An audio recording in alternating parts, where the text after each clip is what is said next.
Bugün bir uçakla 8 saatte gidebildiğimiz yerleri 700 yıl önce deve sırtında bazen yürüyerek aşan bir adam vardı. İbn Battuta. Fas'tan başlayan yolculuk.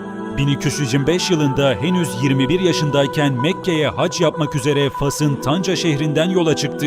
Ama bu sadece bir hac yolculuğu değildi. Bu hayatının 29 yıl sürecek bir macerasının başlangıcıydı. Mısır, bilim ve Nil'in büyüsü. Kahire'ye vardığında şehir ilimle, medreseyle doluydu. Alimler, astronomlar, filozoflar Nil Nehri'nin taşkınlarını not etti, halkın yaşamını gözlemledi. Burada insanlar sabahları gökyüzüne bakarak ne zaman tarlaya ineceklerini anlıyorlar. Hicaz ve kutsal topraklar. Mekke'ye ulaştığında hac görevini yerine getirdi ama dönmedi. Çünkü onun gözünde dünya büyük bir kitap gibiydi ve her ülke o kitabın bir sayfasıydı. Irak ve İran, tasavvuf ve mezheplerin gölgesinde, Bağdat'ta Harun Reşid'in eski ihtişamından geriye harabeler kalmıştı. Ama hala bir kültür merkeziydi. Sufilerle tanıştı, farklı mezheplerin yaşantılarını kaydetti. Anadolu, ahiler, derbentler ve misafirperverlik. Anadolu'da Konya, Kayseri ve Sivas gibi şehirleri ziyaret etti. Ahi teşkilatının düzenine hayran kaldı. Misafirperverlik onu etkiledi.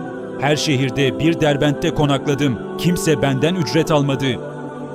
Hindistan, sultanların sarayında kadı olmak. Delhi'ye vardığında sultan onu saraya aldı.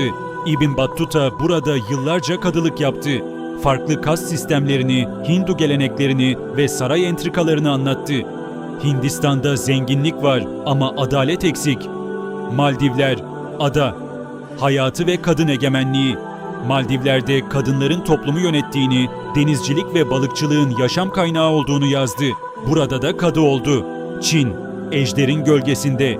Çin'deki şehirlerin düzenine, kalabalık pazarlarına ve porselen sanatına hayran kaldı. Çinli Müslümanlarla tanıştı. O kadar etkilenmişti ki dünyada Çin gibi başka bir ülke yok demişti.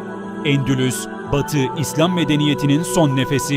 Endülüs'e vardığında İslam medeniyetinin burada yavaşça silinmekte olduğunu gördü. Yine de mimari ve bilim açısından hala çok şey barındırıyordu. Fas'a dönüş ve Rihle'nin yazılması. 29 yıl sonra Fas'a döndü. Sultan ona yaşadıklarını yazdırdı.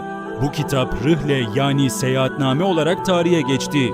O anlatmasaydı biz bu dünyaları hiç bilmeyecektik.